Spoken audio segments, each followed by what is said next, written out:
Bismillahirrahmanirrahim. Elhamdülillahi Rabbil alemin vel âkibatu lil muttaqin. Sallallahu teala ala Resulina Muhammed ve ala alihi ve ashabihi ecma'in.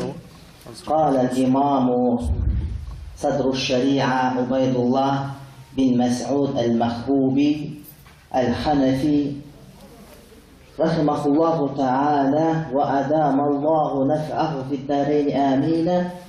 في كتابه المسمى النقاية إلى أن قال فصل في إدراك الفريضة. Bugünkü ayta turgan sawağı, ustazlığı faslun fi idrakil farida, farz namazga yetişip kaluunun bölümü. Egerde biz kaçan gelsek farz namazga yetişip degeni kanday? Farz namazga cemaat menen yetişip kaluu degen söz. Kaçan gelip yetişsek cemaatga yetişip kalabız, kaçan imamga uyuşubuz gerek, kaçan imamga uyuy albay kalabız, mına uşul meseleler to'g'risida. Çındığında cemaat menen namaz oku bul özgöçe faziletli cemaat bul özünçe berekeli Kudayдын nazarı düşkön nerse, oşonduktan cemaat menen namazды kanti okup kalabız deydi. En жақшысы imam kulaktı kakkanda imam Allahu Ekber degende senin Allahu Ekber degen sözün imamın Ekber degen sözüne senin Allahu degen sözün dal gelip javuşa turgan bolsa sen takbir ulaga jetiştin degen söz болады. İmam menen teң ayt degende imamdan aldına ötüp ketip namazını makruh olup kalış korkunучу бар. Ошондуктан эмне imam Allahu Ekber degende Ekber degen sözgө senin Allahu degen sözün tuş kele turgan bolsa sen takbir ulaga jetip oşonun faziletini toluğu menen aldın degen söz. Kimdegim 40 namazga takbir ulaga jete turgan bolsa kebir rivayatta 40 günde oşol adamdan munafıktır takır jolobayt degen dagы сөздөр бар. Ademi en akırkısı imam iki jaka salam bergen geçen, ayrıca oң jagına salam bergen geçeyin kulak kağıp kalgan bolsa, bul dagı cemaatga yetiş degen söz bolot. Azayıp, bирок jok ele degende, öldü degende cemaatga ileşip kal, yetişip kal degeni, imam oң jaka salam bergen geçeyin kulak kağıp kalsa. Kebir adamlar var, eşikten girip gelgende imam namazı bütöyin dep tursa, karap turar, bütöy dep. Anan bütse bul çıkar takbir ayet namazını oku, jok андай emez. Sen gelip kulak kağıp kal, Allahu Ekber degenden keyin Assalamu aleykum dese, boldu sen cemaatga jettin. Cemaatga jetti degen soopka ee boldun. Al endi takbir ulan cemaatı al özünçe soop.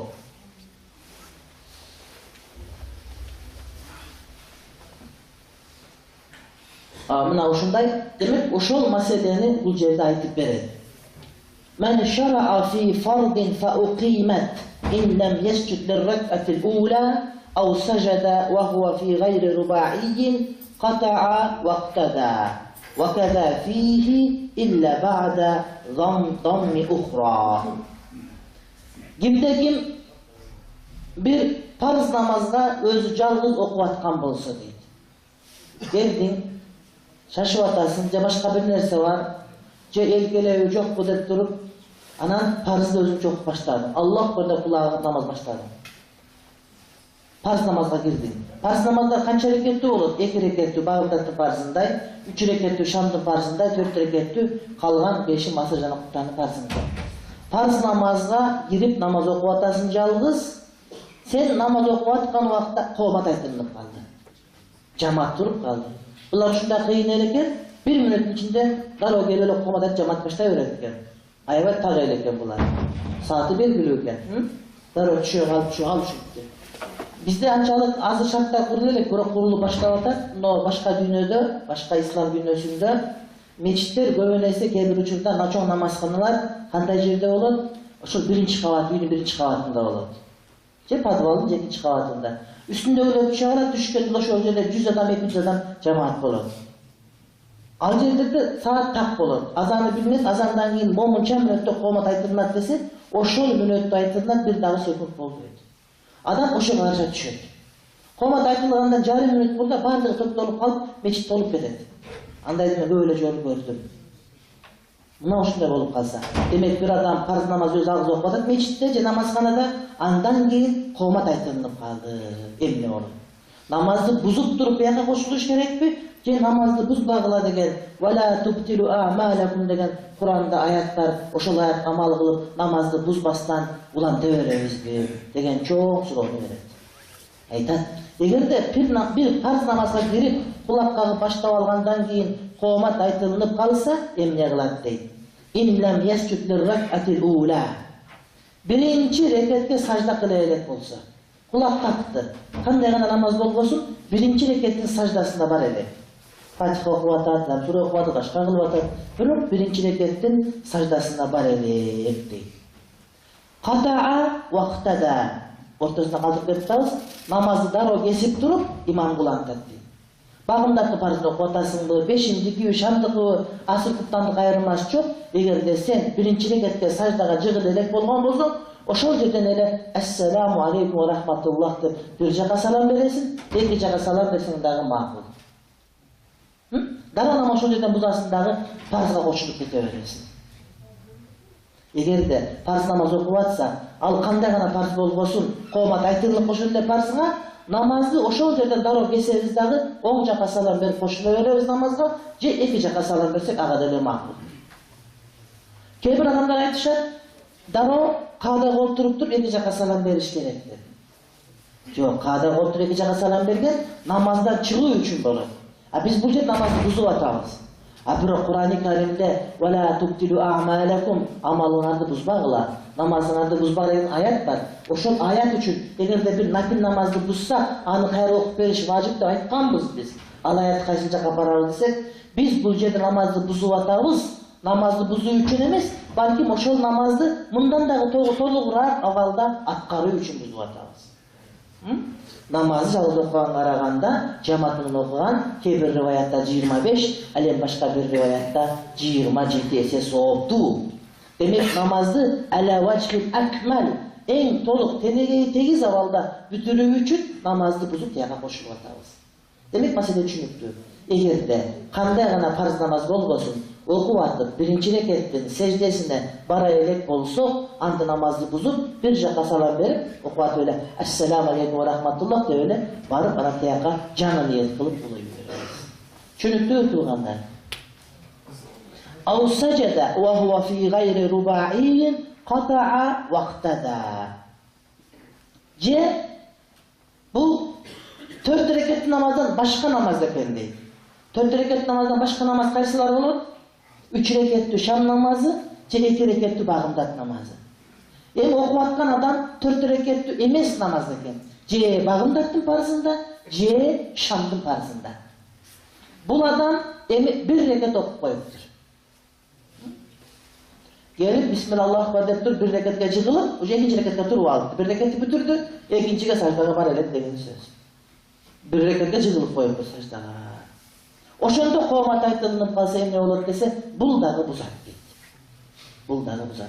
Bağımda okup atkan bolsa, şam okup atkan bolsa, birinci rekatni sajdasına barıp koygan bolsa, qomat aytылынып kalsa, ikinciga sajdaga bar elek, bul dagı oң jagına salam berip turup, бүтүрүп намаз ошол жерде кайсы жерде турган болсо дароо кооматка наркы фарз намазга жамаатка кошулуп кетет.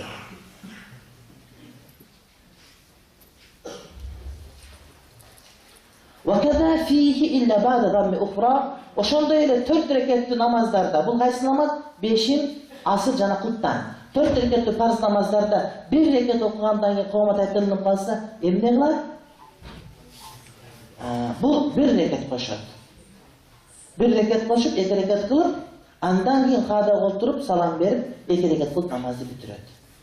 Eğer de 4 rekatlı namazdardın birinci rekat sajdasına jığılıp algan bolsa, qomat aytılınып kalsa, dagı 1 rekat okup turup, dagı attahiyatı oturup, oşol жерде salamды bitirip, 2 jaka salam berip namazды bitiredi.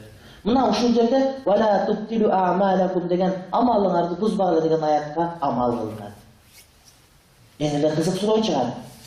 3 rekat 5'in menen tigi emegen şamga, bağımdat menen şamga bul ayat amal kılbayбыз dagı, anan kalgan 4 rekat namazlarda bu ayat kılıp atabız biz. Emine üçün degen mesele gelip çıkıyor. Karap görgüler. Eğer de bağımdatты biz okup algan bolsak, jönele. Andan keyin bağımda azır biraz durup gelir, daha kaytalanıp kalan iştek emes. Эгерде багымдатты 2 рекат 1 рекат кошуп туруп 2 рекат бүтүрүп алган болсок, багымдат толугу менен бүтүп калган болот. А кийинки имамга уюй турган болсок, анда нафилге сеп болот. Парз окуганда нафилге сеп болот, а багымдаттай нафил окулунбайт. Багымдаттай нафил окуган макруh болгондуктан намаз тияктан бузабыз биз. Ошондой. Жана окуган 2 рекатыбызды нафилге өткөзүп жиберейин десек, багымдаттын астында 2 рекат нафил болбойт сүннөттөн башка. Анын үстүнө 2 рекатын багымдат өзү бүтүп калат.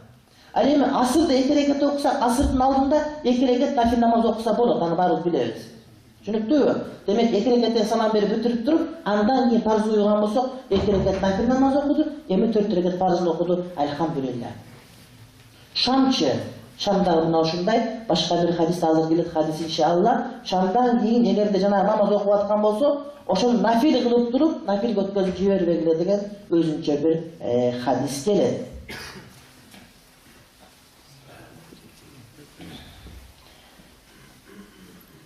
Namazды бузуу туура эмес, күнөө болот.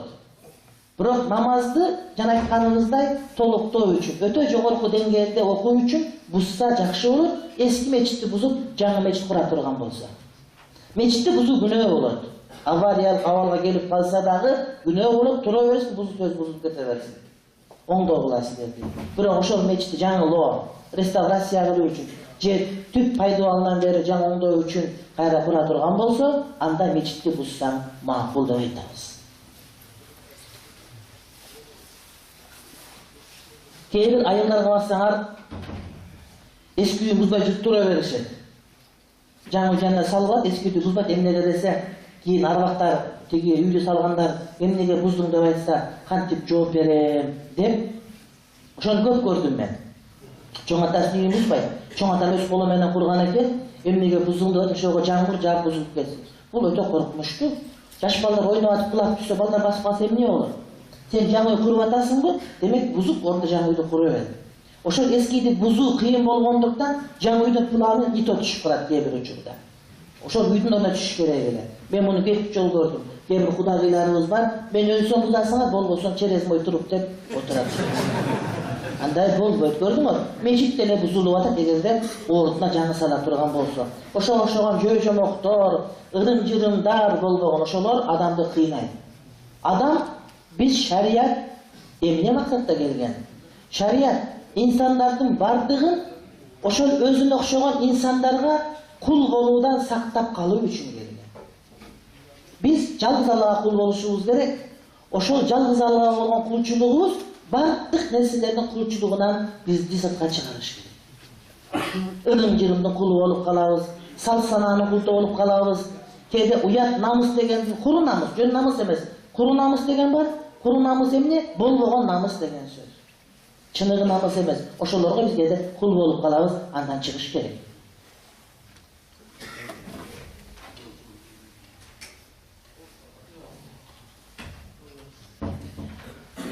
Имам жанагы жалгыз окуганда намазын бузуп, андан кийин жаңы элешип атканда баягы ниети болот дебесин, жаңыдан ниет кылат. Себеби имамга уйганды кошуш керек. Имам уйган адамдар уйду ушул имамга деген айтыш керек болот, жаңыдан ниет кылат. Эмне үчүн? Ошол жанагы 27 соопко ээ болуп калуу үчүн. Кутубу ситте 6 китептин бардыгында келет. Hazreti Nafi'den Ani ibn Umar anna Rasulullah sallallahu aleyhi ve sellem qala salatul cemaati afdalu min salatil fadli bi 27 dereceten. Jeke namaz okugan adamdын namazına karaganda jamaat менен okugan namazdын darajасы 27 есе жогору дейт. Bukhari'nin başka bir rivayetinde 25 ise jogorу. 27 ise jogorу, bir rivayette 25 ise jogorу.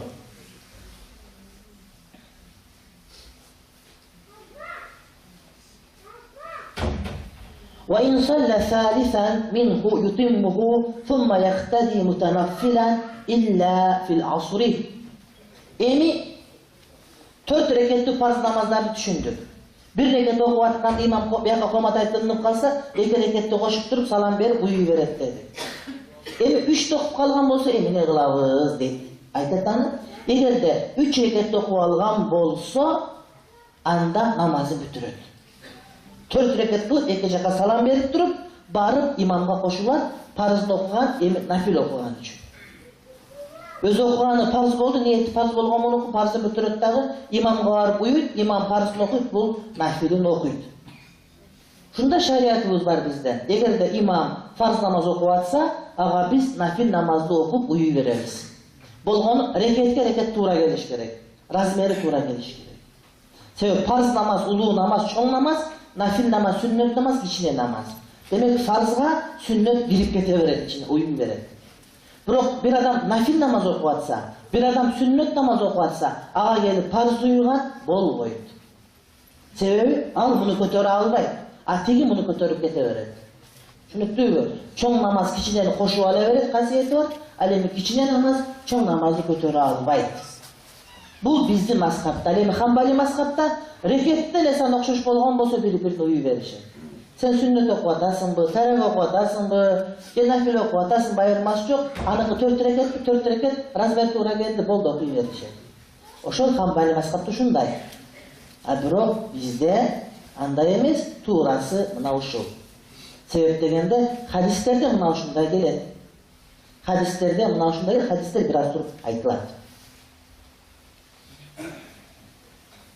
Илля фил асури. А бирок асыр намазында андай болбойт. Эмне үчүн? Себеп дегенде асырдан нафил окулунбайт.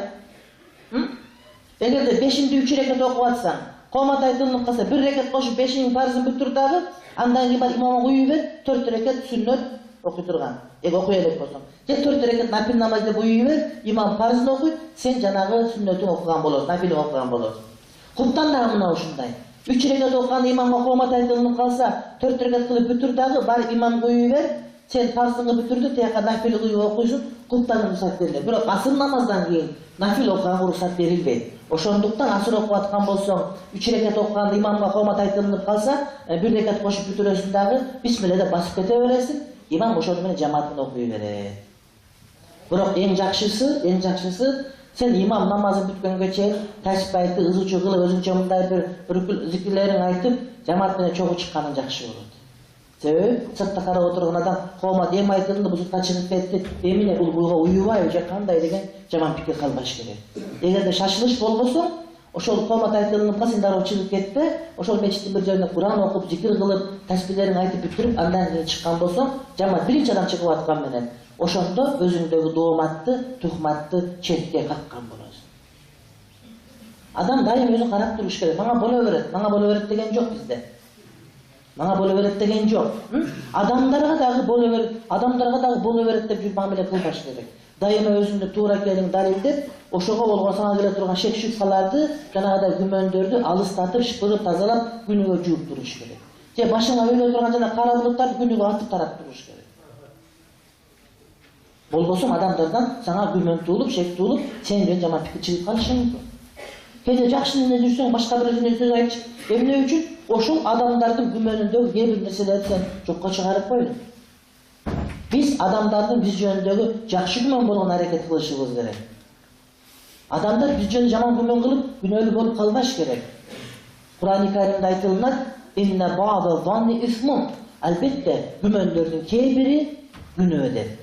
Ошол күнөө болгон күмөнгө адамдар чүгбөшүбүз керек. Себеби кээ бирлер бар да, ахли сүнна вал жамаат имамдарын уюбайт. Демек бул шиитпи же мутазилиби? Эмнеге бияк уюган жок деп башка бирөөлөр калышы мүмкүн. Ал билбейт сенин асыр окуп алганың, анан бул мындай болгонун, анан сен муктасар окуганың, сенин башың мындай окуй берип чакча болуп кеткен, ал түшүнбөйт. Ал ойлойт, бечара бул асыр окубады, астагфирулла демек шиит экен, ошол жана Агахан келгенде нарынга болгарма берип алган, эмне болгон? Же Агахан менен учурашканбы, кандай болгон деп күнөкөл айта берет. Ошондой кылыш керек. Эми башында айтты, эгерде парз намаздын деп баягыдан бери парздарды сүйлөп атабыз. Эмнеге парз намазды айтып атат дейбиз. Парз намаз дегени себеби нафил намазга же сүннөт намазга киришип алган болсок, анда бузбайбыз. Себеби сүннөт намаздар, нафил намаздар жамаат менен окулунбайт. Аны бузгандан тияктан биз сага пайда чыкпайт. Ошондуктан айтып аткан маселеси эмне? Парз деген эгерде бир нафил намаз окуп атса, же сүннөт намаз окуп атса, аны бузуп кетпейт. Себеби сүннөттү бузган адам аны толуктоо үчүн бузбайт. Парз окуп атса, сүннөттү буза турган болсо, парзды окуучу сүннөттү бузуп атат туура. Бирок сүннөт өзүн толуктоо үчүн бузбайт, башка намаз үчүн. Демек, сүннөт намаздар жана нафил намаздар бузулунбайт. Бирок эки гана сүннөт намаз бузулат. Качан? 5-ден 4 рекет алдыңкы сүннөтү жана жуманын алдындагы 4 рекет сүннөтү. Бирок муну дагы жөн бузбайт, 2 рекеттен бузат. 5-ден 2 рекет 4 рекет сүннөт окуп атканыңда 1 рекет окугандан же 2 рекет окуп 3 көтөлөк убагында комат айтып жиберген болсо, ошол 2 рекет менен бүтүрүп 2 жагына салам бер, анан парзга уюу. Эгер 3 окуп калган болсоң 4 окуп туруп салам бер, андан кийин парзга уюу. Ушундай эмеспи? Андан кийин каза кылып бересиң. Каза кылып бергени кандай? Бир аз туруп келет. Же жуманасында 4 рекет сүннөт окуп атасың, сүннөт окуп аткан учуруңда имамчы хутба айтып баштап калды. Бүтпөй калды. 1 рекет, 2 рекет окуган болсоң, 2 рекеттен салам бересиң дагы хутбаны тартиптүү болуп угасың. Хутба окуп атканда көп адамдар маани бербейт. Хутба дегенде маселеси эмес, жанагы жарым саат расмий хутбасы. Дайыма хутба дегенде имам бияка чыгып таягын кармап сүйлөп аткан учурдагы гана хутба. Анан могу таяк кармап үндөтпайбыз биз. Ошол Хуласатул Фатава деген китепте макру деп айтылат. Биз азыр аны кармабай койсок намазыбыз толук болбойт сезебиз. Негизи Ханафи мазхабынын өзүндө ошол жума окуп атканда жанагы таякты кармап алган макру. Пайгамбар кылыч кармаган, башка кылган. Ошол ошого муктаждык болуп, анан кармай турган башка нерсе жок болгондо бекем болуш үчүн ошону карманган. Анан Хуласатул Фатава деген Бухарилик чоң аалымыбыздын китебинде мына ошол макру деп айтылат. Эмне үчүн? Жерде мындай бир пайдасы бар, пайдасы жок, же бир себептүү болгон нерсе бар. Ошол нерсени болбой эле биз кармап алабыз да, ошону биз жанагыдай азыр теспин албай койсок, кээ-бирде тесписи жок мусулман эмес өзү жазып алышат. Мисалы үчүн. Ал теспи кийин чыккан нерсе. Буга биз деп айтпайбыз. Ал эми ушунчалык деңгээлде бирөө сурайт, таксырым, теспи менен дааткана билсек болобу? Өзү бир жаач, ыркып көрсө чачылып кетет. Теспени касиеттүүлүк даражага жеткирип алышкан кээ бир адамдар. Ал бизге курал жарак катарына туура, нажас болбош керек, чөтөктө туруш керек, башка болуш керек. Бидат дегенге да айтпа, жок бидат эмес, мустахаб кылсаң боло берет. Бирок ал касиеттүү нерсе эмес, теспи. Ошол сыяктуу таякта карманып алган жок биздин китепте, Ханафи мазхабта мына ушул нерсе макру. Бирок адамдардын бардыгын үйрөтүш кыйын болгондуктан, ал эмес адамдар эмес, аалымдардын кээ бир үйрөтүш кыйын болгондуктан, мейли эме деп ошентип кыйналсак да ошону кармап неме кылып атабыз. Бирок кармай турган учуру келип калган учурда ошондо аны кармаш керек болот. Буга далил жылкынын эти. Биздин муктар китебибизде жылкынын эти макру деп берет. Ушул жерде жылкынын этин жебеген эч ким жок, баары эле жактылашып жейт. Чучу, казы карта, кул жебес деп тамшанып, керек болсо бекитип жейт. Бир күн бир конок барсак, эттерди коюп тур дагы жылкынын этин чучуктарын өзүнүн астына коюп алып тур, коноктун нерси. Биз жака койдун этин коюп, мен айттым, эмнеге таликан алмаштыр дедим, бияка коймун. Тууган тааныш адам болчу. Десем, эмне дейт, мен ошону жейм. Десем, күлөт. Тамашалап, мен эмне дейт деп ойлогонбу? Деп оозу менен карап отурат, не деп сүйлөп экен деп. Анан ошентип айтат деген го. Анысың арымдай Абу Ханифа макру деген. Себеби жихад болгон убакытта эгерде жылкынын этин жей турган болсок, жылкы азайып кетип, жихадта жөө алабыз. Ошол жөө алгандан сактоо үчүн жылкынын этине тыйган пайгамбарыбыз. Анан барып жылкынын эти тыйылбай калган эмне үчүн дегенде, уже жихадат керек эмес, башка нерсе, пушка, замбелек, ракеталар керек болуп. Бирок кайрадан жылкыга түшө турган болуп калса, ошондо дагы айтабыз жок дейбиз. Картан куртандарын жегиле, бирок улоого жарай турган, башкага жарай турганын жебегиле деген буйрук кайра күчүнө кирет. Бул бизде эреже бар. Al-hukmu yaduru ma'al illati wujudan wa adaman деген эреже. Өкүм, шар'ий өкүм, шариаттык бир өкүм иллат деп коет, себепке байланат. Себеп бар болсо бул дагы бар болот, себеп жок болсо бул дагы жок болот. Мисалы үчүн, ушундай эле ичимдик эгерде мас кыла турган болсо арам болуп калат, себеби мас кылуу деген. Мас кылбай турган болсо адал болуп калат деген сөз. Демек, себеп бар болсо өкүм бар болот, себеп жок болсо өкүм жок болот. Ошол сыяктуу атка жихадта муктаждык бар болсо жана өкүм кайра келет, муктаждык жок болсо өкүм кайра кетет. Бозону мен айтып жүрөм, аны көп түшүнбөй эле калат. Бозо арам. Бозо катары. Бирок бозого чейин жарма, анан суу, анан башка бир неке, акырында жарым, анан ачты, андан кийин бозо деген бир стадияга жетет да. Ошо жеткенден арам болот, ага чейин арам эмес бул. Жармасы кадимки эле табылдын шоросундай шоро. Эгембер дегендей. Түшүнүктүү тууганым. Анан баштагандан арам деп айтканга болбойт. Демек искар, мас кылуу деген нерсе табылса, бул арам болот, ошого чейин арам эмес. Дагы бир мисал, алымдар айтышат, эгерде бир адамдын бочкасында толтура уксус бар болсо, эми күзүндө помидор туздайм, башка кылам, тери аштайм деп уксусту бочкага куюп, анан кийин Бангладешке 40 күнгө кетип калды даватка. Иштимадан мавлана саат ээрчип алып, Индияга барып келейин деп 40 күнгө кетти.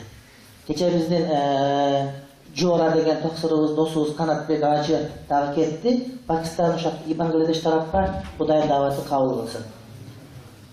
Анан 40 күн айланып келгиче уксусу кайнап отуруп, уксус аракка айланып кетиптир.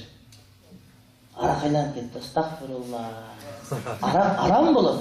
Аны төгүп салыш керек. Бирок эми даваттан келген жазыбасы көтөрүлүп турган үйдө бир мүнөт отуруп албай сүйлөш керек. Кызык, даватка чыккан адам сүйлөгөнү билбесе да сүйлөй берет, сүйлөйт болуп калат ушундай. Күндай көтөрүлүп кетет да. Анан үйүнө отуруп жанагы төккөнгө кудурети келбестен, анан дагы 3 күнгө чыгып келейин деп жазып 3 күн болуп дагы 15 күн дагы жоголуп кетти. Даваттан жаңы келип көтөрүлүп турат.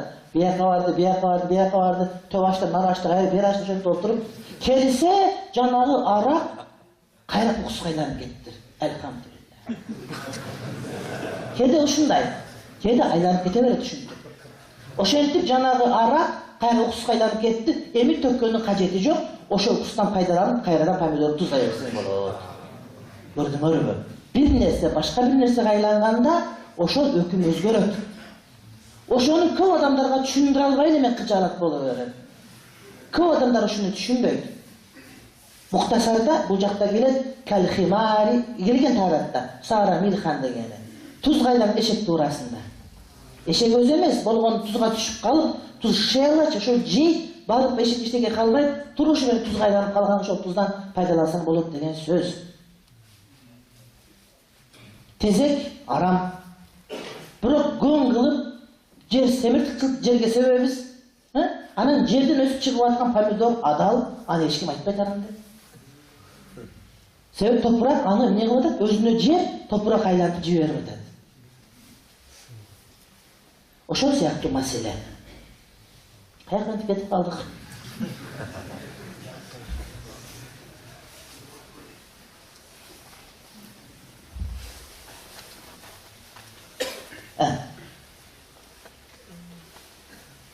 Hazreti İmam Muslim özünün kitabında rivayet kılat, Hazreti Abu Zar aytып атат.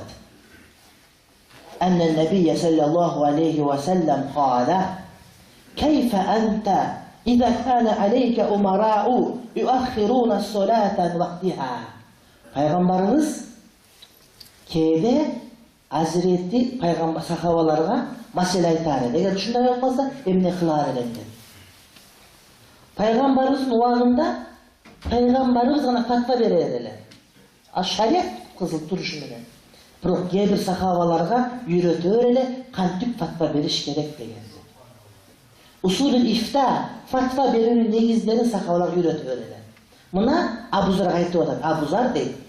Эгерде ушундай бир коомдо жашап калсам, силердин үстүңөрдө амирлер, чоңдоруңар, президенттериңер жана башкаларыңар, айтыр кыйындарыңар намазды кеч калтырып окуй турган болсо, кеч калтырып дегенде ол шамдыктан өткөзө бербейт, бирок эмне акыркы убактарында, өз убагында бир акыркы убактарында окуй турган болсо, сен эмне кыласың деп сурайт.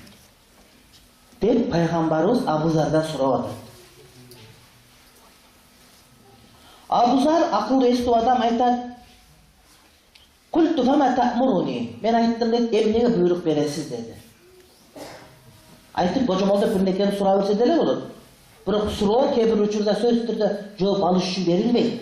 Суроо кээ бир учурда, азыр мен сага бир нерсе айтам, эгер ошо сага келбесе кантип айтар элек, ошону сен жакшылап үйлөнүп ал деп адамга тамбих берүү максатында.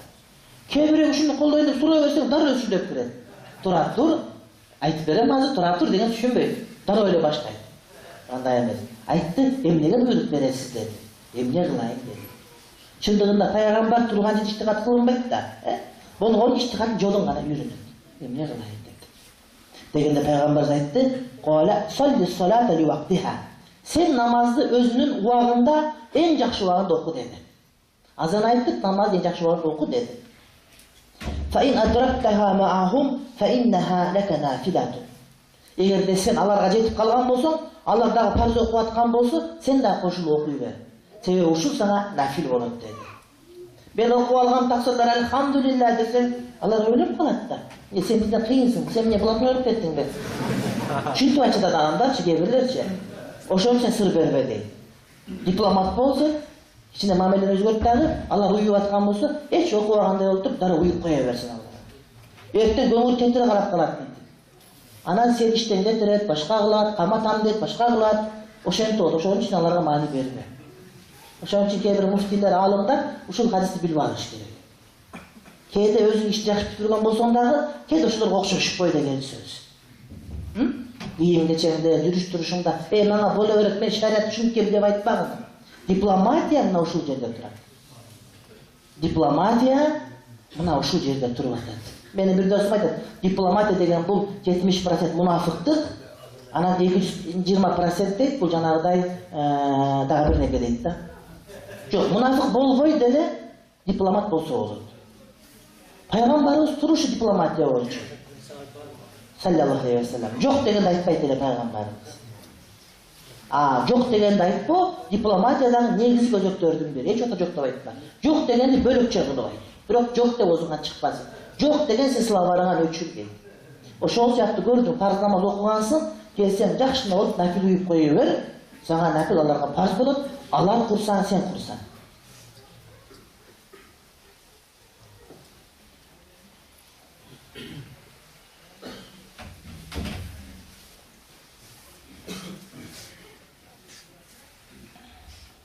Жыйынтыгында айта турган маселе, урматтуу бир туугандар, маселе мындай болуп калат. Мен жакка жазып алдым. Эгерде багымдат намазын окуп атсаң, жалгыз өзүң парзды, биринчи рекатка саждага бара элек болгон болсоң, дара ошол жерде бузасың дагы имамга уюйсуң. Түшүнүктүү маселе. Экинчиси, бир рекат сажда кыла элек болчуң да. Экинчисинде бир рекат сажда кылдың, экинчиге сажда кыла элексиң. Бир рекат толук бүтүрдүң, экинчи рекатты бүтүрө элексиң, дагы намаз автомат ошол жерге бузасың дагы имамга уюй бересиң. Үчүнчүсү багымдат намазы, багымдат намазы. Экинчи рекатты окуп атасың кадимкидей. Экинчи рекаттын рукусуна дагы бардың, бирок саждасына жете элексиң. Дагы намаз токтотуп. Айтор, экинчи рекаттын саждасына бара элек эле болсоң, намаз дароо кесесиң дагы сразу имамга уюй бересиң. Тартип ушул. Экинчи рекаттын сеждеси бул ортодогу чек ара деген сөз. Экинчи рекаттын сеждесине бара элек кайсылган абалда болбосоң, ошол берген жериңе ассаламу алейкум ва рахматуллах салам бересиң дагы имамга уюй бересиң. Экинчи рекатка сежде кылып калган болсоң, анда намазың толук окуйсуң, ошол менен багымдатың Аллаху акбар болот. Шам намазчы. Эгерде таптакыр сежде кыла элек болсоң, муну дагы бузуп дара уюй бересиң. Бул деле багымдаттын өзүндөй. Экинчи рекаттын сеждесине чейин имамга окуп жете элек болсоң, сеждеге чейин намазды бузасың да уюй бересиң. Бирок экинчи рекатка сежде кылып калган болсоң, лил аксари хукмул кул, 3 рекатты көп, 2 рекатты окуп койдуң сен, демек намазды окуп бүтүргөнгө милдеттүү болосуң. Демек намаз окуп бүтүргөнгө милдеттүү болот. Шам менен багымдаттын өкүмү бирдей. Эгерде экинчи рекаттын сеждеси кылына элек болсо эле, анда сен барып эмне кыласың? Бузасың дагы уюй бересиң. Ал эми экинчи рекаттын сеждеси илешип калган болсоң, багымдат дагы шам дагы намаз ошентип бүтүрүлгөн болот. Ал эми 4 рекаттылардын бардыгын түшүндүк. Сеждеге бара элек болгон болсок, дароо бузабыз.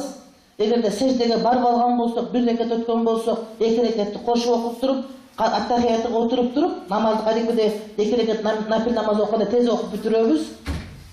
Эгерде 3 рекатка барып калсак, 4-тү бүтүрөбүз. ошол менен бүткөн болот дагы, эгерде асыр эмес болсо барып уюйбуз, окуган намазыбыз бизге нафил намаз болот.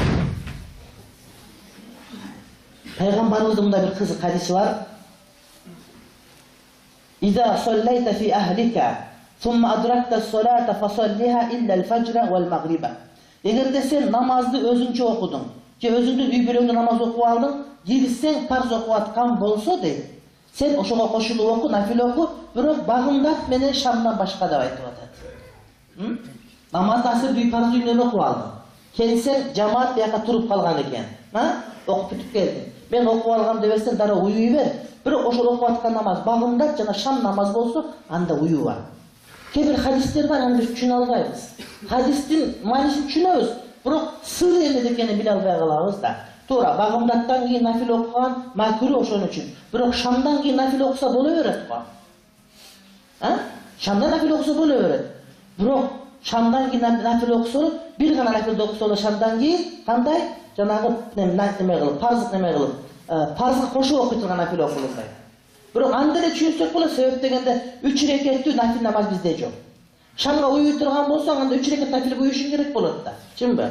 Демек шамдан кийин деги эле бардык убакта 3 рекеттүү нафил намаз жок болгондуктан, ошого шамдан кийин да уюлбайт. Бул хадис Имам Дарукутни Ибн Умардан риваят кылган.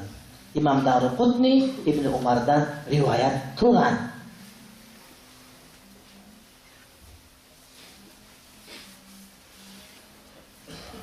وَكُرِهَ خُرُوجُ مَنْ لَمْ يُصَلِّ مِنْ مَسْجِدٍ أُذِّنَ فِيهِ لَا لِمُقِيمِ جَمَاعَةٍ أُخْرَى.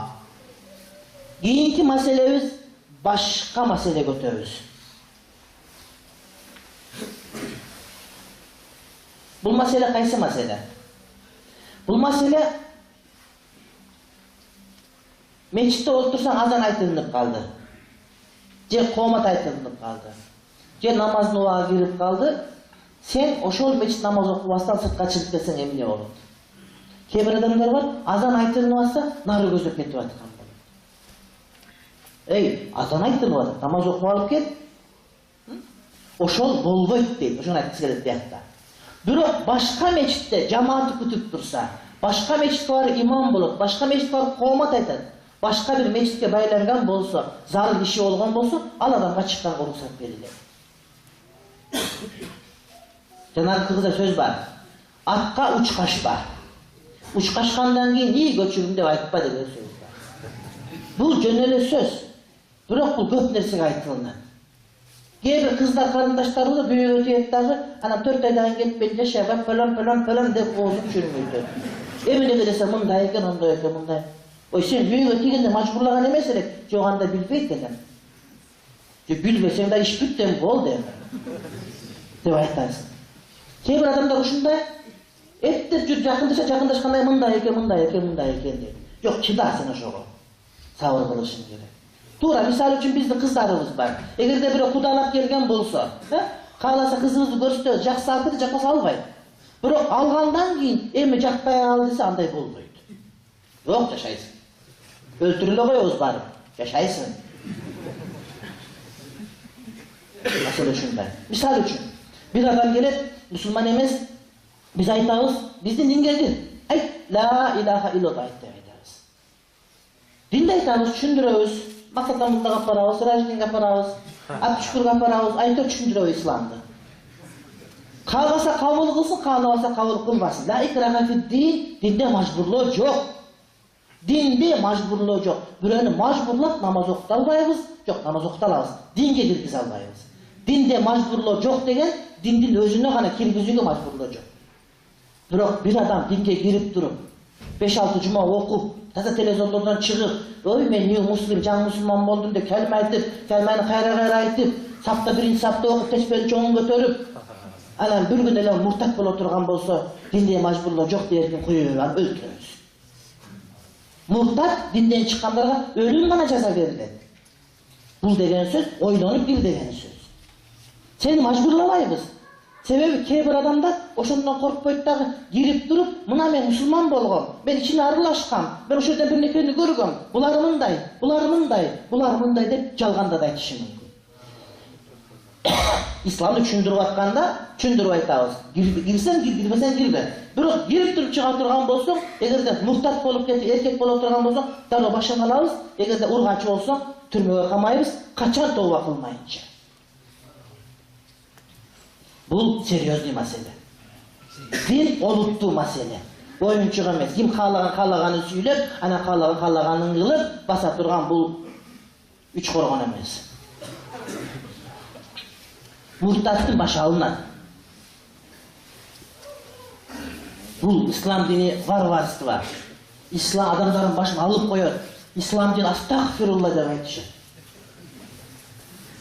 Fransiyada mine kılıp bugün novost aytып otur. Жаңы төрөлгөн баласын 2 жылдан бери машиненин капотунда өстүрүп атты. Ошо качтап коюп, өлбөй жүрөт анысы деле. Ошо жашоо. Демократия деген ошо жерде. Ошо адамгерчиликпи? Жок, туура адамдын өмүрү кымбат. Бирок биздин динибиз Аллах жиберген дин бул, Аллахтын өкүмү. Сен өлтүрсөң, башка кылсаң, мусулмандар жерине кирген болсоң, эгерде сен базаны киргизип коюп, базаны чыгарып койсоң, президенттерди каалаганда колгоп алмаштырсаң сен, мисалы үчүн, сага боло берет дагынан кийин бизге болбойбу? Сен алмаштырганда 70-80 адамдын башы кетип атса, ага боло берет дагынан буга болбойбу? Жок, таксыр адилеттүү болуш керек. Эгерде бирөө динге кирип туруп, динден чыгат, муртат боло турган болсо, башы кетиш керек. Анын жашоо укугу жок болду. Ошо менен бүтүп ан жашоосу. Себеби дин оюнчук эмес. Кээ бир адамдар бар, оюнчуктай көрөт динди. Андай болбойт. Бул олуттуу маселе. Бул Кудайдын ортосундагы мамиле инсан менен. Ойной турган жер ол башка жерде. Спорт клубка бар, башка бирок динде эмес.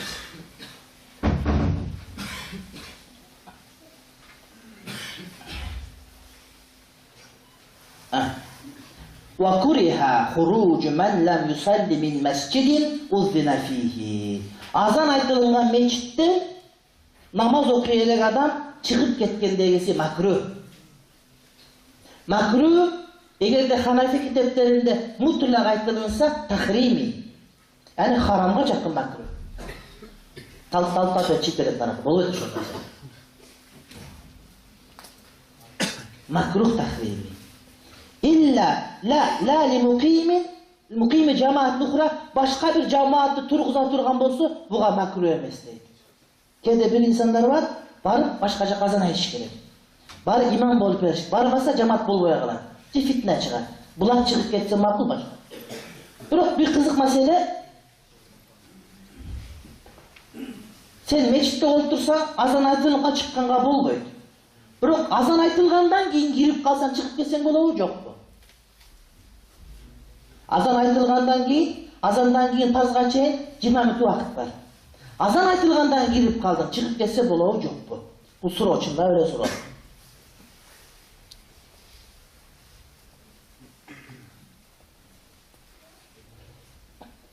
Hükmü bir değil. Mesele azanga çeyin girdin mi? Azan aytılgandan girdin mi? Egerde farz okuy elek bolsong, çıkıp ketkeni makruh tahrimi. Ekinci meseleye köp moldakeler uşuna to'g'ri emas tushunib yurib, al to'g'ri emas tushungan kitap o'qib olganligi prosta kitapların bardığında var. Kitapların bardığında var.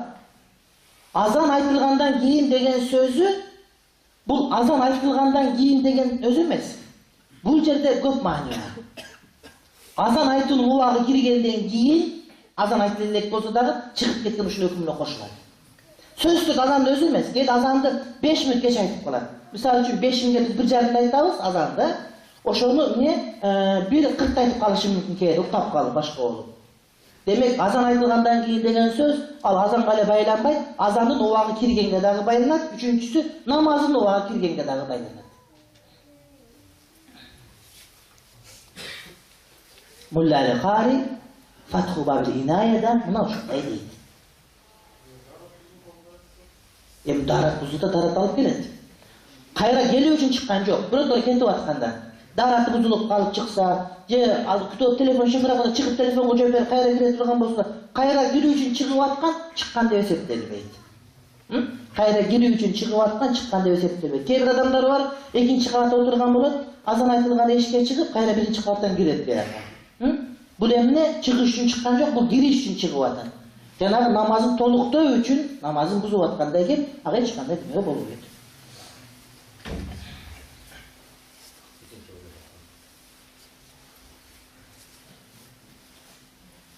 Пайгамбарыбыз айтат, саллаллаху алейхи ва саллям.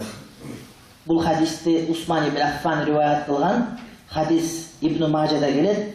Мен адракал азана фил масжиди, thumma kharaja lam yakhruj li hajatin wa huwa la yuridu ruju'a fa huwa munafiqun. Kimde mecitте азанга жетишип калса, кийин ошол мечиттен бир муктаждыгы жок, жөн эле чыгып кетсе, же чыгып кайра келгенди каалабай чыкса, анда бул мунафык дейт. Бул айткандай дары талуу үчүн чыгып кайра келе турган болуш керек эмес. Же башка бир хажат, башка жака барып намаз окуп бериш керек, башка жерге барып эмне кылыш керек, түшүнүктүүбү? Же врач болуп, ушул кыла турган операцияны башка кылбай турган болсо, муну ушуга дагы таандык. Адамдын өмүрү сыяктуу нерселерге дагы ушул таандык болот. Же скорый иштеп калган болсо, мисалы үчүн, келип калса бул дагы кетсе болот. Түшүнүктүү туугандар, ушулар баары муктаждык болуп эсептелет. Себеп дегенде, же сен банкта кароочу болуп ууру келе турган болуп, сенин мынтыгың бар, сен барыш керек. Адам намаз окуп атканда, эгерде анын ден соолугуна зыян келе турган болсо, намазды бузуу важип болот. Окуп атсаң, түрк түчүп аткан болсо, окуй берейин, шаһид болом десең, жок күнәкар болосуң. Качышың, намазды бузушуң керек. Эгерде ден соолугуна зыян келе турган окуя болсо, намазды бузуу сага важип, милдеттүү болот. Эгерде мал мүлкүң өрттөнүп күйүп, экономикалык тараптан зыянга олуптуу учурай турган болбасак, намазды бузгандыгың мустахаб болот. Намазды бузгандыгың мустахаб болот. Түшүнүктүү туугандар. Башка бир өмүрүнө кооптуу болсо да намазды бузганың сага мустахаб болот. Эмнеге важип эмес мустахаб болот дегенибиз, башка бирөө куткарып калышы мүмкүн, ошон үчүн мустахаб болот. Бузсаң соо калсын. А мен жанагы жападан жалгыз врач дегенде, демек сага милдеттүү болуп калды, фарз айым болуп калды деген сөз сага важип болот албетте. Мына ушундай дейт. Имам Абу Дауд өзүнүн Аль-Мараси деген китебинде Саид ибн Мусаййибтен мындай риваят кылат. Анна Набий саллаллаху алейхи ва саллям qala la yakhruju min al-masjid ahadun ba'da an-nidaa illa munafiqun illa akhrajathu hajatun wa huwa yuridu ruju'a. İmam Abu Davud özünün Al-Marasi деген kitabında Said ibn Musayyib. Özü atı Musayyab. Atasının atı Musayyab. Musayyab degeni çaçı ak aralanıp kalgan degen söz. Misal üçün biri söyleyiverse başka oturup çaça karıp ketet, oşonu Musayyab dep koyuyor. Karıtı verdin çaçın. Çaçı ağırıp kalgan, karıp kalgan degen söz. Biroq Said ibn Musayyab ушул Musayyab дегенде жаман көрөт эле. Мени Musayyab дебегиле, мени Musayyib дегиле. Исми фаил кылып айткыла. Мен агартып жиберүүчү, окута бер адамдардын чачын агартып берем, илимди кылып жиберем. Аксакал болгонго чейин айтып койгон берем, мен 10 жыл окутуп коем деп. Ошентип окутуп чачын агартып берем. Мени Musayyab дебегиле, мени Said ibn Musayyib деп айткыла деп дайым айтып турар эле. Улуг инсан.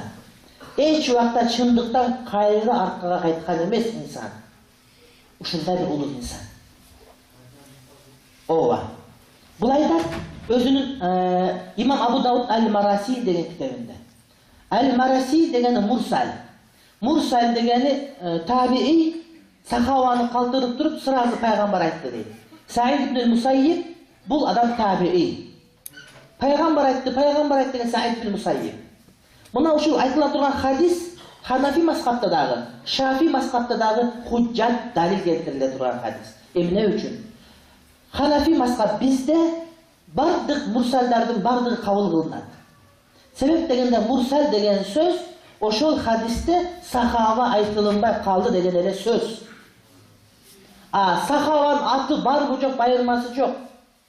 Сахабанын хадиси туура болот. Себеп дегенде радияллаху анхум ва разу ан.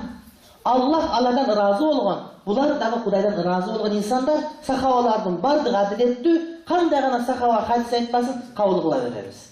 Ошондуктан пайгамбар менен табийдин ортосунда сахабанын аты айтылынбай калса зыяны тийбейт. Муну мурсал хадис деп коебуз. Ханафи мазхабта мурсал худжат. Ал эми Шафии мазхабта жок, мурсалдын бардыгы эле худжат эмес. Өтө белгилүү табийиндердин имам болуп, илим менен машхур болгон табийиндердин гана мурсалдары худжат. Себеп дегенде табийинде сахабада эмес. Ар кандай табийин болуп калышы мүмкүн. Алдамчылар чыгып калышы мүмкүн. Ошондуктан алар айтат, жок, сика болгон, ишеничтүү болгон, аалым болгон табийиндердики гана мурсал. Ошолордун катарында Саид ибн Мусайиб бар деп айтышат. Демек, Саид ибн Мусайибдин риваятын Ханафилер дагы, Шафилер дагы толук кабыл кыла берет. Ал эми Саид ибн Мусайибден башка мурсалдарды Ханафилер кабыл кылат дагы, көпчүлүгүн Шафилер кабыл кылбайт. Эмне үчүн биз китептерибизде Шафии деп айтабыз? Ааламда Шафииден башка мазхаб жок сыяктан. Эки түрдүү, эки себеп негизинде. Биринчисинен Ханафилер жашаган жерге аралашып, только Шафилер гана жашайт. Хамбалилер менен Маликилер бизге аралашкан жери жок. Маликилер деңиздин ар жагында, негизинен Африкада болгондуктан, Ханафилер менен Маликилердин ортосундагы географиялык абалды Шафилер тосуп турат.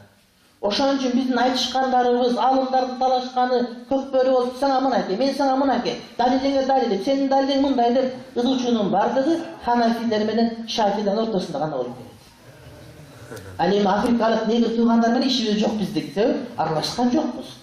Айтыш үчүн аралашыш керек да. Чынбы? Кантип айтышпасаң, аралашпасаң айтышасың.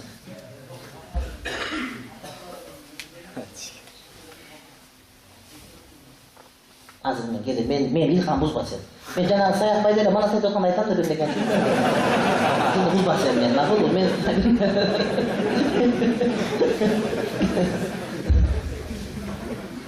А бирок хамбалилер аралашкан биз менен. Сурияда хамбалилер бар. Саудияда хамбалилер жок болгондагы Мухаммад Абдул Ваххаб келгенден кийин ошо саудиялык сириялык хамбалилер Саудияга ооп барган. Саудияда азыркы Мекке Мединада Ханафилер менен Шафилер гана болгон.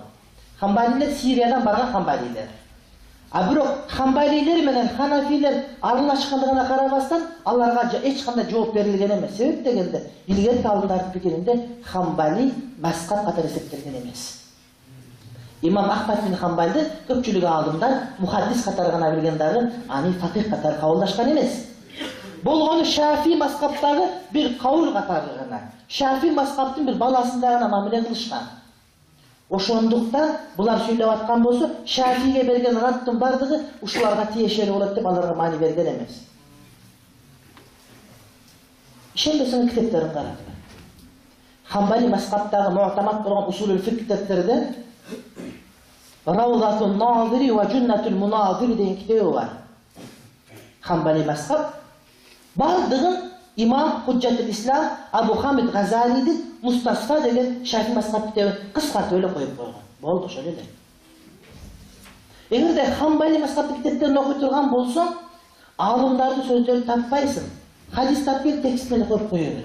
Эгерде хадисте жок маселе болсо, ал маселе Хамбали мазхабта болбойт. Мен муну кантип айтып атканым, мен университетти Хамбали мазхаб боюнча бүтүрдүм. Хадис ошол боюнча. Эки мазхаб, Ханафи мазхаб, Хамбали. Ханафи мазхаб устаздарды окугам, ижазам бар. Университетте сырткары окугам. Муфти Азирахманды окугам, Шейх Тарык Сардаралиди окугам, жанашыларды окугам. Саид Багдашты окугам. Ал эми Хамбали мазхаб ошо расмий университетте окугам. Ошон үчүн муну мен так айта алам.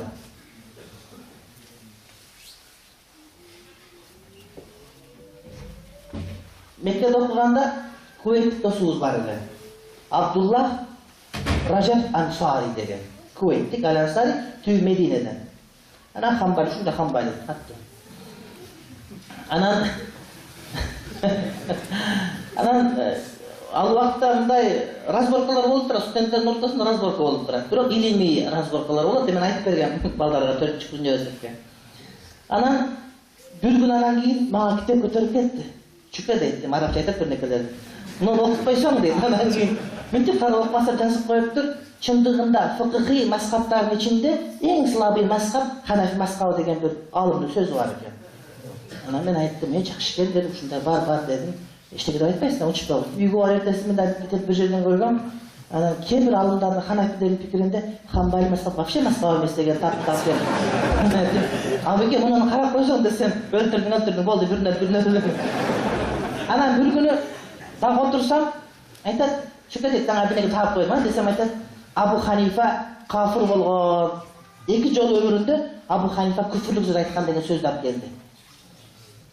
Бул бар эле кече тамчы кезинде окугандар билет, мени бирөө мушрик деп айтып атат. Андай да Ошто канча кафир дегени бар.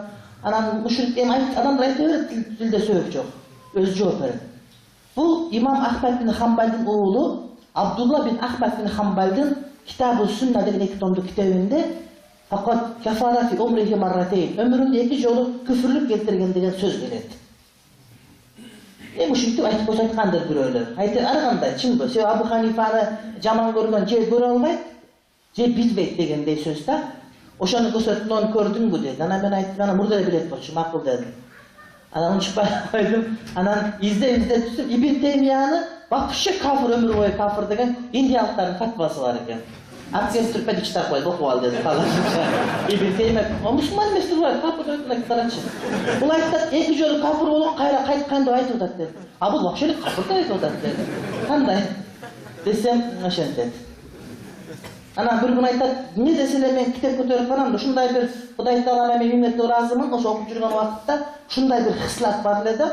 Эгерде китеп окусам, эгерде башка бирөөнүн китебин сурап окусам, эч түшүнбөй элем дагы, өзүң сатып алып, менчик болгон деген түшүнүк киргенден кийин гана түшүнөт көчүм китепти. Ушундай. Кээде ачка калып, такси кылып башка бирок сатып алып окуш керек болот да.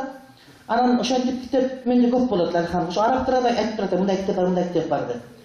Анан бир Абдулла Жансар айтат, "Сен дейт мындай жаттай албайсың деп нерсе, анан китепти айтасың.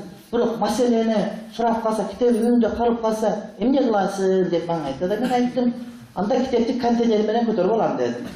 Эриштип алам, атка менен китеп контейнер менен келе берет. Анан аз күндөн кийин хардис деген нерсе чыгып калды, китепти бар бияка чыгып алат экен. Мына меники дедим. Деп анан көрсөтсөм, ошентип тамашалашып жүрүп, ошондо азыр ал сот болуп иштейт. Себеби мен сот болуп иштөө укугум бар. Ислам өлкөсүндө адвокат болгонго келип, прокурор болсоң болот, башка болсоң болот. Мүмкүнчүлүгүм бар. Ал ошондой. Куweitте. Кээде ошол өткөн муун эстеген жакшы адамдар мактанышат, мисалы үчүн мындай дедик, мындай кылдык, анан мындай үйдө жашайм, анан дагы мындай деп. Бирок мен мактана турган нерсем ошол. Досторум менен устаздарым мактанам, чындыгында мактана турган адамдар. Ошолор Хамбали мазхабта, ошолор салафи дебирлери. Мен Ханафи матибиди, бирок ортобузда бир жек көрүү, жаман көрүү, бул жаман деп сөз болгон жок. Индиялык чоң шейхтер неберелери да окуп койчу биз менен. Алар менен кызычуу болгон, ар ким өзүнүн улуттук кийим менен, ар ким өзүнүн мазхабында, башкасында. Себеби илтимас узур деп коет, ошону байкуш түшүнбөй атат деген нерсени адам карманыш керек. Эгер ошол сен билгенди мисал келет эле сөзсүз. Демек адамдын пикирин урматтоо деген болуш керек го. Толерантность деген нерсе ушул жерде болуш керек го. Сен бир нерсе туура деп түшүнүп атасың, бирок ошону ал түшүнгөн жок. Демек аны түшүнбөй айткан үчүн сен айыптарсың. Демек айтышың керек, дешиң керек.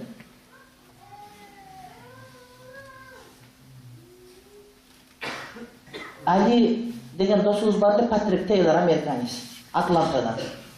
Ошол мазхабы жок болчу башында.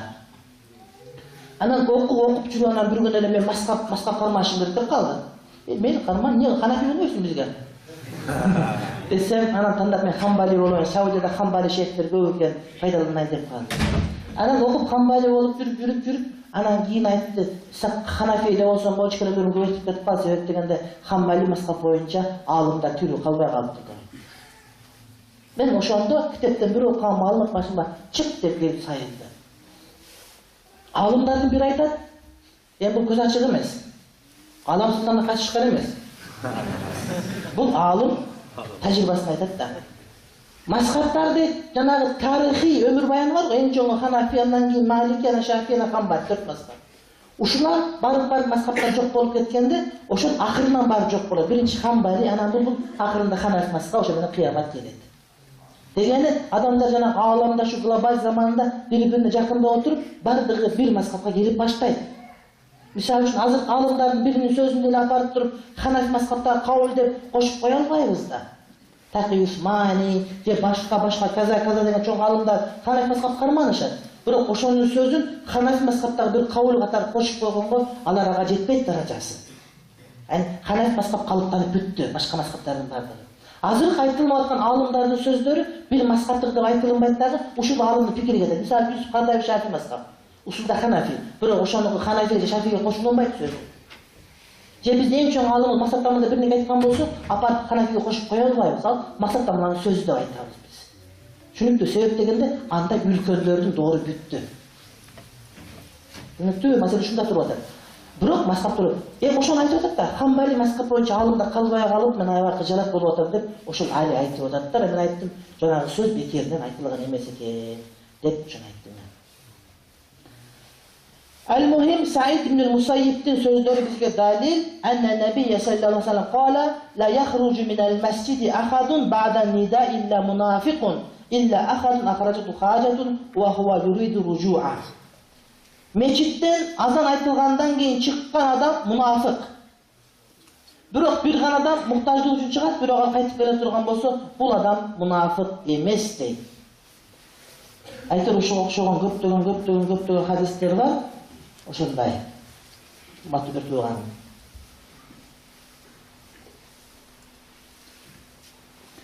ولا لمن صلى الظهر والعشاء إلا عند الإقامة وفي غيرهما يخرج وإن أقيمت.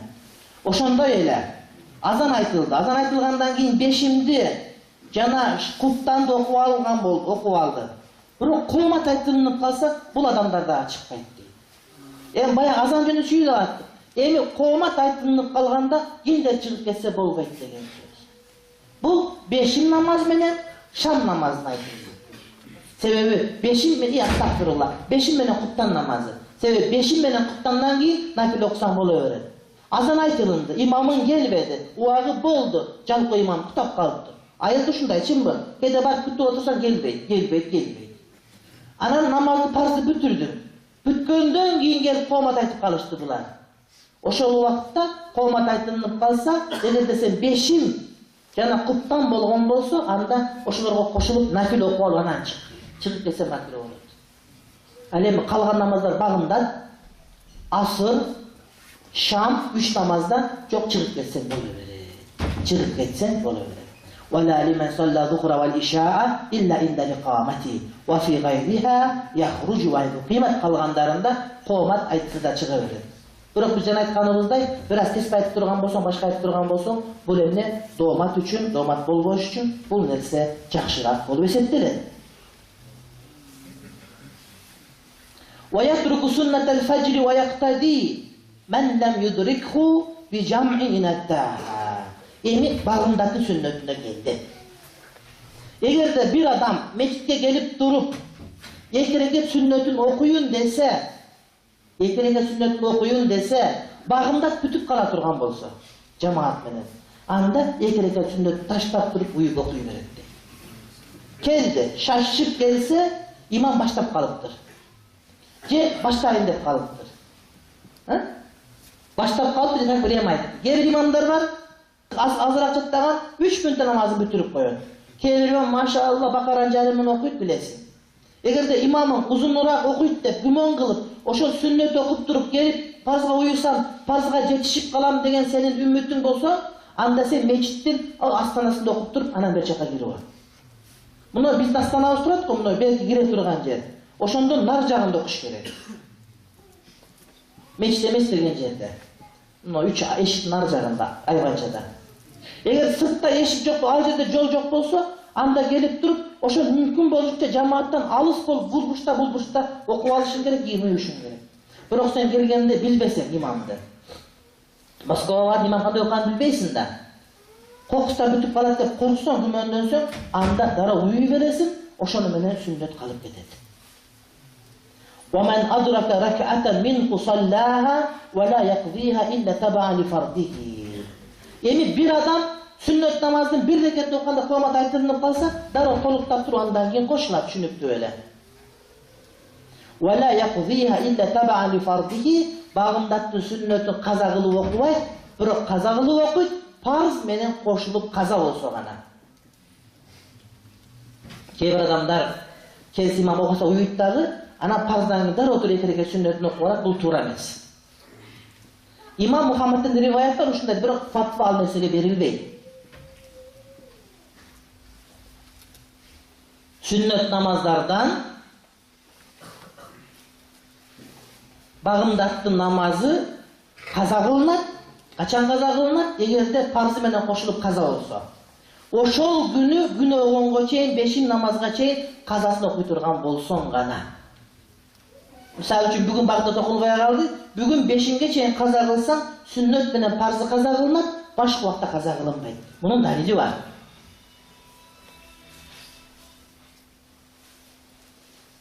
Dalili kanday?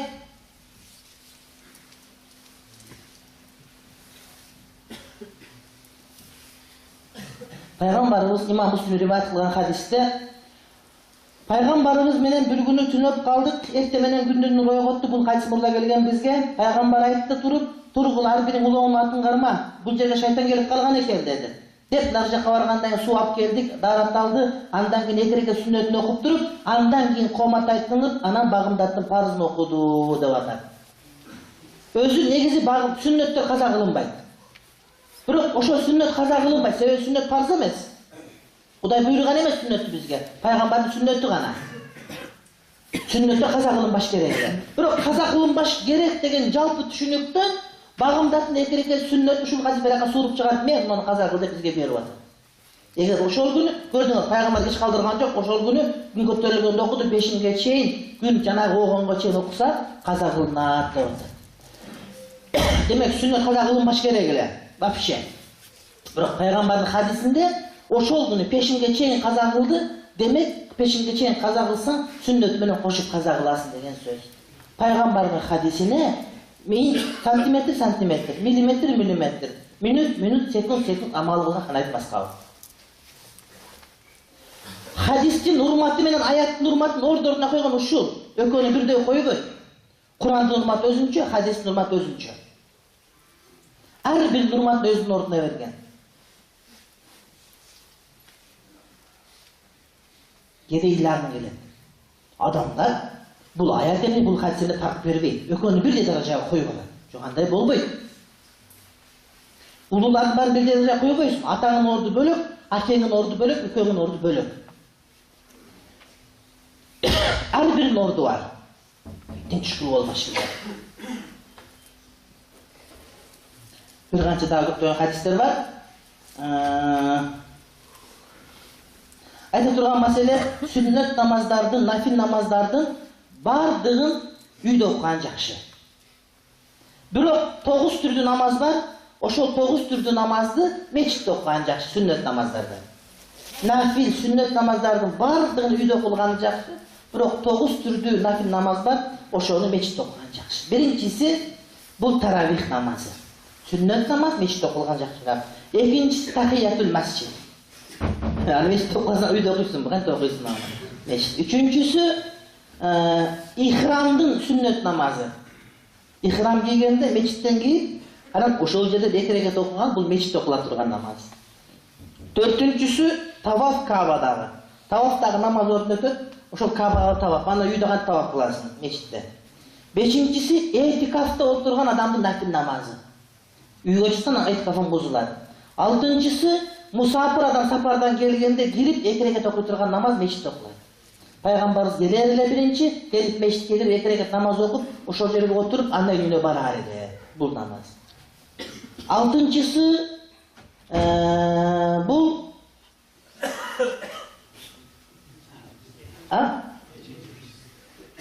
Ançağa geldi. Ödecilesin yani. Birincisi taravih, ikinci tahiyatul masjid, üçüncüsü ihramdıkı, dördüncüsü Ka'banıkı, beşincisi etikaftıkı, altıncısı kudu musafir, yedincisi gene. Yedincisi namazın kaza olup kalğandan korkkan adam. 5'in okudun, 5'inden keyin 2 rekat sünneti var emes ki. Oşon uyga barıp okuyum desem, uyga çen uzak vakıtta başka var. Alaksı oturup kaza olup kalğandan korkup oturgan bolsok, mecitте okup algaның жакшыраак болот. Andan keyinкиси Cuma'nın aldındагы 4 rekat sünnötü. Үйde okup gelipçe Cuma ötüp kalat, o vakit gider namazdan aytılınat, sen sünnet okuysun, anan basıp gelip uyun oş pazarında meçitin bir ayakta kalıp edip. Oşun üçün korku oturgan bolsa meçit okulan jakşırak, anan 9-uncusu kusuf namazı. Geçe olduk da biz meçit okula turganda, gündüzü gün tutulganda meçit okulat dedik. Al tündöz uyunda okuyup dedik. Oşun meçit okuğanı kusuf namazı jakşırak dep aytıldı. Ahirki ibarat وَيَتْرَكُ سُنَّةُ الظُّهْرِ فِي الْخَالَيْنِ وَيَقْتَدِي ثُمَّ يَقْضِيهَا قَبْلَ شَفْعِهِ. Yani beşindin sünnötü, aldыңкы sünnötü jogorudagı eki avalıdan taştalatdagı andan keyin parzga uyup kete beredi. Beşim okup atasın. Bagımda 2 rekat ayttık ko, 1 rekat jıgılıp kaldın, je jıgılbadın degen 2 halı var. Birincisi beşimge jetip kalasın, jetpey kalasın degen söz. Bagımda ayttık, kelsen jetip kalışın mümkün, jetpey kalışın mümkün dedik. Al endi beşinde андай söz jok. Jete turgan bolsoň dagı, jetpey turgan bolsoň dagı, beşimin üstünde toktotosун dagı uyuy beresin. Түшүнүктүүбү? Bagımdakka sünnetти okuysun egerde parzga jetip kala turgan bolsoň. Al endi parzga jetpey kala turgan bolsoň sünnetти okubайсың. 2 avallar. Al endi beşinde 2 avalda tek namazı taştaysın dagı gelip bir uyuysun degen söz. Beşinde 4 rekat sünnet okup atasın, qomat aytылып kalgan bolsa, emne kılasın? 2 rekat okup bitirip turup bu jaka gelesin, anan uyuy beresin. Bирок ошол жанагы farz бүткөндөн кийин 2 rekattan burada 4 rekat okup alasın. Beşin 4 rekat sünnet, 4 rekat farz, 2 rekat sünnet emespi? 4 rekat sünnet okuy elek bolsoň, misal üçün ne kılasın? Farzdan kийин daro 4 rekat sünnet okup alıp turup, anan 2 rekat sünnet okuysun dep aytıp atat. Muhtasarda mına uşunday. Al endi ihtiyarda 2 rekatın özünü okup alıp turup, andan kийин 4 rekat okuysun desin, ökөө teң бар. Bирок tuurası kaysıl? Tuurası birinci 2 rekat sünnet okup alıp turup, andan kийин 4 rekat sünnet okuluğan sebep degende uşunu vahval mu'tamat deydi. Emnege? Emnege degende bu janagı